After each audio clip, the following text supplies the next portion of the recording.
welcome to Under the Fig Tree. I'm Troy. And I'm Teesha. And we are so glad you're here with us. We thank you for taking time out. Today we're going to talk a little bit about leaving it behind. And I think this is going to be a blessing to you. I know it's going to be a blessing to us.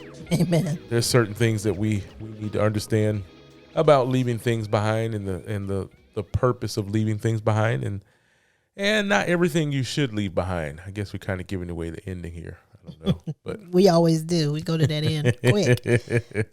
So, let's see. We wanted to start. Where did we want to start? Was it in Genesis? Yeah, Genesis chapter 12. Abraham. It's a good place to start. Yeah. So Abraham was told to get away from his kindred. I like using the language. Get away from your kindred. When you whisper, it has power. Okay, edit. So he was told to get away from his kindred and go to a place where God would show him. And so the first step to the promise, Abraham was where the promise was produced here into the earth. It was through him. It was the covenant was through Abram. And the first thing Abram had to do was he had to leave some stuff behind. Yeah. Why do you think we need to leave things behind? Because they can't go with us.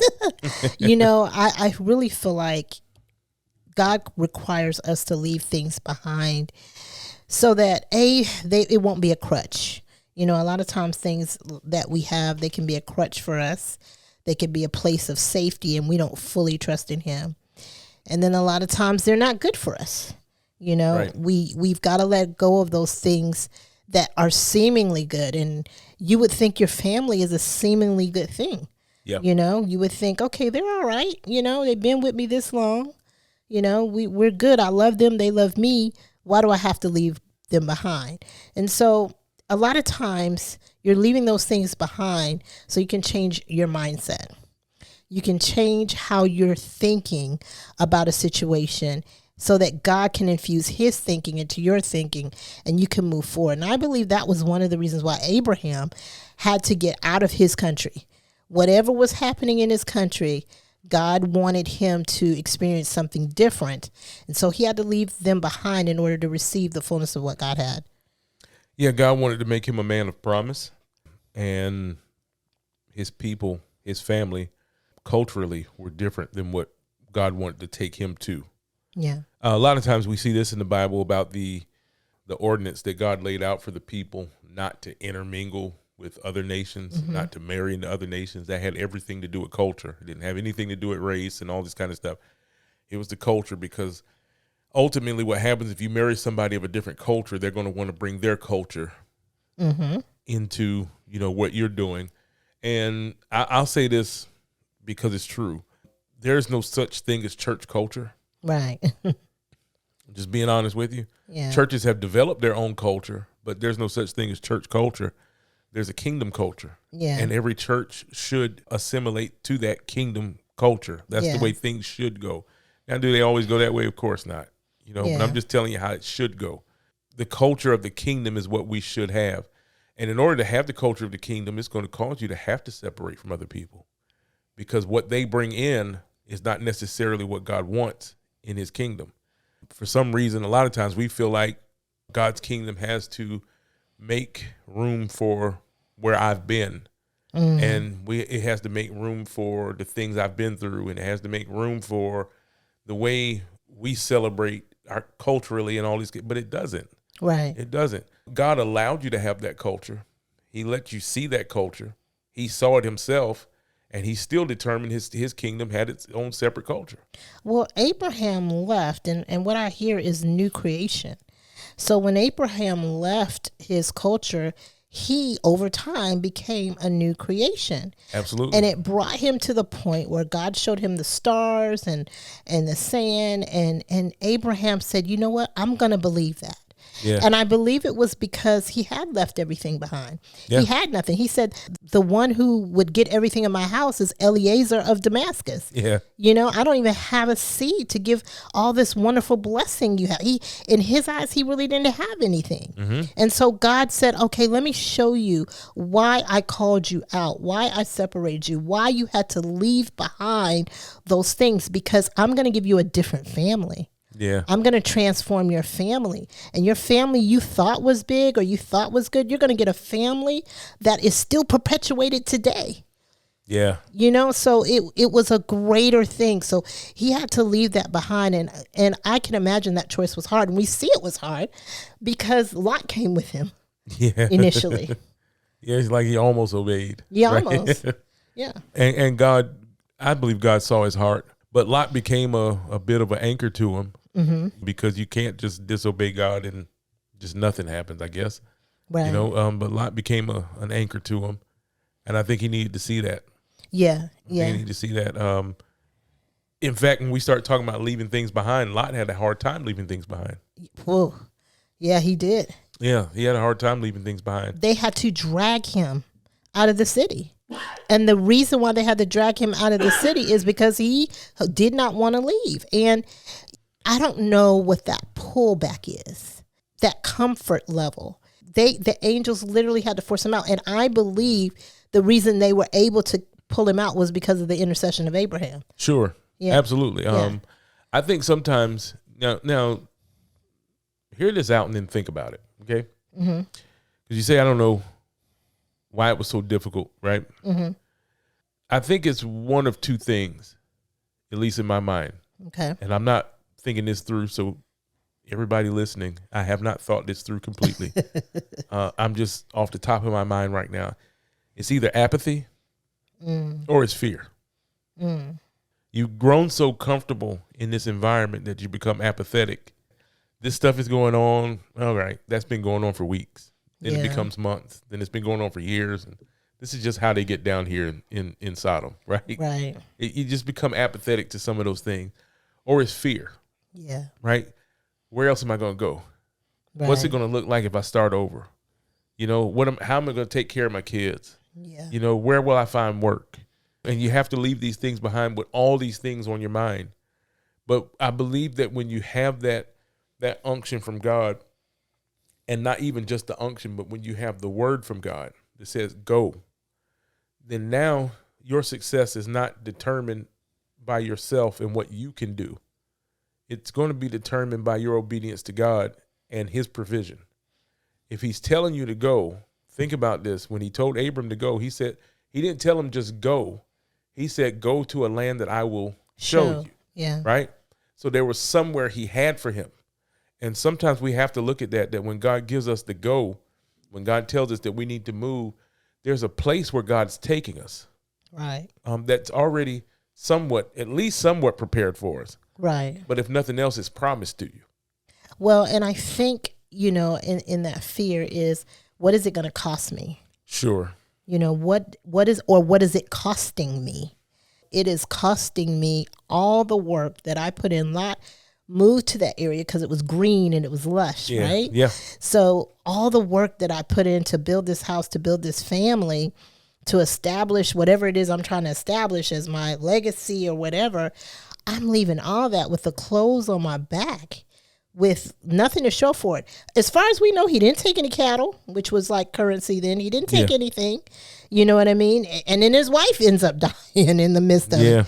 The cost, I think, sometimes is great. So how can we make that choice to leave those things behind when God tells us to leave them behind?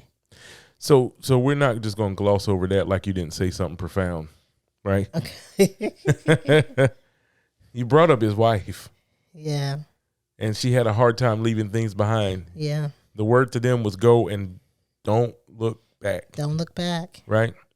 And we know the story. She looked back. Yeah. And there was a consequence for her looking back, because sometimes the things that you've been tied to, you recognize the further you move away from it, they were to your detriment. Yeah. Right? Not for your benefit.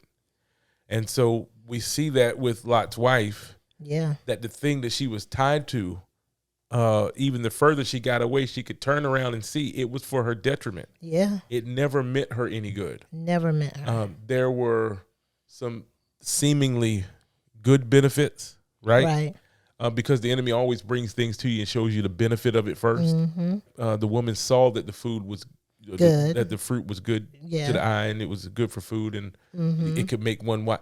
He shows you the benefit, but he never showed her the detriment. Yeah. Right? He only showed her the benefit. We see the same thing with Lot's wife. The further she got away, when she turned and looked, she could finally see how bad this place was, but it was too late. It was too late. It was too late. Yeah. You cannot look back. And I think that flows into a little bit of the story of Exodus. They were constantly looking back. Constantly looking back, murmuring, complaining. Remember leeks and onions, but they are not remember the beating and the harshness and all that they went through to get out. They were constantly looking back. They had to leave behind Egypt, and it took a whole generation to die in order for them to truly leave Egypt behind. And I think we can learn a lesson from that when God pulls you out of something, you have to have the faith to let it go. Correct. You have to have the faith to say, I'm going to trust God in this wilderness. I'm going to trust God through these circumstances and go through it with him and know that greater lies ahead. A land flowing with milk and honey that I have not seen before. There may be giants in that land, but if he took me out of Egypt, he's going to bring me through the land of the giants. And here's something that you have to remember. To your point, in Exodus, when they were in Egypt, they loved the leeks, they loved the onions. They only thought about the benefits, but again, not the pain, not the bitterness. Yeah, they weren't concerned with that. They were concerned with the benefits of Egypt, right? Right. A good point to make here, and if anyone's writing, write it down, please. The benefits of this world cannot compare to the creator of this world. Come on. Right? You won't find a benefit of this world that's going to come anywhere close. Not a leek or an onion. Nothing. It's not even going to come close to in comparison to the creator of this world. Amen. If he's telling you to leave it, right? You have to know, even if God doesn't give you what you want, he's always going to give you what you need. Yes. And the thing that you need may be the manna. It might not be the leeks. It might not be the melons. It might not be, but it'll be the thing that you absolutely need. Right. And if you look at the story of the manna, he gave that to them every day. Single day. Every day. Single day. Every day, to the point that they said, all we got is this manna. It got to the point, and all we have is this manna. Every day, up until they were supposed to cross over to the Jordan. Yep. Yeah, when they into Canaan, he provided for them every day.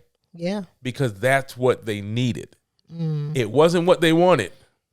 They wanted those melons. Leeks and onions. They wanted those leeks. Quail. They wanted that stuff. But he gave them what they needed. And this is, even if God is calling you, and I just kind of feel like that somebody's going to be listening to this podcast, and at some point you're going to be like, you know what, God is calling me to move. If he's calling you to move, move. Yeah. Even if you don't know where you're going, move. Pack up boxes. Do what you have to do. Yeah. Because there's something that he has for you that you absolutely need. Yeah. May not be what you want, but you need it. Yeah. And, the Lord was teaching them in Exodus to trust him, right? So every time, I think it was, and help me with this, Troy, the cloud lifted, they moved. Yeah. And then when the cloud settled, they stayed. Right. And so think about that. You don't know how many days you're going to be there. You can't get comfortable. You know what I mean? You're not settled. You know what I mean? You don't know when the cloud lifted. Man, I just dug that trench. You know what I mean? I just, was able to sleep through the night because I remember where I am. Things like that. To me, that's a real place. Yeah. And so now that cloud lifted again, and we have to pack up everything and follow the cloud.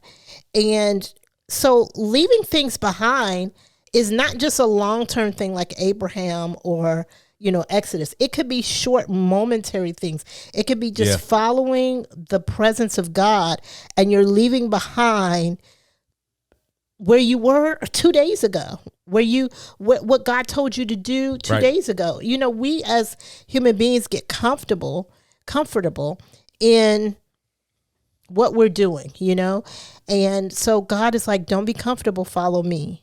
And he was teaching them that I have a plan for you, and you need to follow it. Yeah. And that's part of leaving things behind. They had to leave things behind all the time. All the time. So I'm not going to act like you didn't say something profound again. We're just going to gloss over that again. We're not going to do that. You said they could not get comfortable. Mm-hmm. Right. Because they weren't supposed to be comfortable in the wilderness. Wow. That wasn't the place for them. He said, I'm taking you to a land flowing with milk and honey. That's the place of their comfort. Right? And that wasn't the wilderness. The wilderness had scorpions, snakes and vipers and stuff like that. That was not the place. That was not the place of their comfort. We should understand that they could not get comfortable there. That's the reason why, because that place wasn't meant for them. That is so good. That's revelation to me, fresh, because I never thought about that before. I just knew, for me, that would be a hard life. Sure. Because you want something settling. Sure. And so I can only imagine every day having to leave behind my little thing that I made, whatever that is. Dang, I like this spot. I had a good spot this time. I'm in the shade this time. I got to beat out, sister so-and-so to the next shade spot. They out in the desert. So I can imagine just some of the uprooting and the different things that went on. Well, the cool thing about it is like what you're explaining here is they wanted some consistency. Yes, absolutely. Right? But when you look at it the right way, they had consistency. They had God. Yeah. Who doesn't change. Wow. Right? Wow. So it forces you to look not exactly at your surroundings, but it forces you to look from a different perspective. If I'm constantly on the move and I'm constantly on the move and I'm constantly on the move, and you promised me rest. You promised me rest. Yeah. I didn't even make the request for rest. Right. You promised me rest. Made it into the law. Right? Exactly. Yeah. You promised me rest. You told me that I was going to find peace. I was going to find rest for my soul. I was going to find all this stuff. And I'm constantly moving. I'm constantly moving. Where is my rest? Right? And if you continue in your flesh, you'll continue with that attitude and that posture. And I have done that. I have too. I'm sure plenty of people have this listening right now. But I want to help you with something if you're listening here. This is a good time to get away, peel away from everything and quiet yourself. Get quiet before God and wait on him. And then he'll start to show you the correct perspective. From your perspective, yes, I'm always on the move and I'm not getting rest. This would probably be the mentality of some of the Hebrews at that time, right? Right. Constantly having to move. When are we going to get there? When are we going to get there, right? Moses keeps telling us, when are we going to get there, Moses? Right? Right. Because they're looking at it from their own perspective. But if they're able to peel themselves away, God spoke to Moses face to face. But the reason God spoke to Moses face to face was because the relationship that Moses had with God. Right. God is not a respecter of persons. So if anybody else would have had the same relationship with God, he'd have spoken to them face to face. Right? Moses is not, he's not stuck in that place of we're constantly having to move, He's not stuck in that mentality. Right. They're looking for consistency. Moses recognizes the consistency. We had this cloud this whole time. Yeah. We had this fire at night this whole time. Right. And when it's time for me to meet with him, he comes that this is my consistency. He is the consistency. Exactly. That's so good. Exactly. And the funny thing about this whole thing is when it was time for them to truly go into the promised land and possibly receive that consistency, leaving behind the wilderness, they rejected it. Yeah. They rejected it. Listen. After all of that time, okay, this is our opportunity. The fear came in. They saw the giants. They brought back the grapes that were bigger than, Crazy. and they rejected it. It's crazy. And a lot of times I hit a pause here, right? Because a lot of times I say, okay, we got to give these people a pass, or we got to give so and so a pass in the Bible because they didn't have the whole Bible, right? Okay, we got to give them a pass on this because they don't have all the scriptures and stuff like that. We got to give them a pass. These folks literally saw a sea open up. Yeah. They saw it. Split the sea. He split the sea. And they walked right through it. Mm-hmm. They literally saw this. And then they saw it close in and destroy their enemies. But before the sea even opened, Moses told them, these same Egyptians that you see today, you will see no more. Yeah. And the sea opens. They walked through and they didn't see those Egyptians anymore because they all died. Yeah. Less than 30 days later, they got this golden calf thing going on. Yeah. You know, or they're in the position, you know, where they were supposed to have the golden calf thing going on. Less than 30 days later, they're wilding out again. Yeah. You know what I mean? So I can't even give them a pass on that because of what they actually saw with their own physical eyes. Mm-hmm. We didn't see it with our physical eyes. We believe it, right, that it happened, but they saw it. They were at the mountain base when God came down on Sinai. They were there when it started thundering and the trumpet sounded and all this kind of. They were there. Yeah. And still, they get to the point. So that says to me, it doesn't matter what miracles you experience, what great things you see, it's about relationship. It's about relationship. Because Moses had the relationship, and whatever God was telling him to move or leave behind, he was able to do it. Yeah. Even when he had to leave Midian.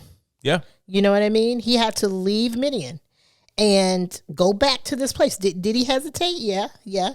Of course. But who wouldn't have? Yeah. But, you know, he did it. He left Midian and went and followed after God. And I think, back to Abraham, God was building relationship.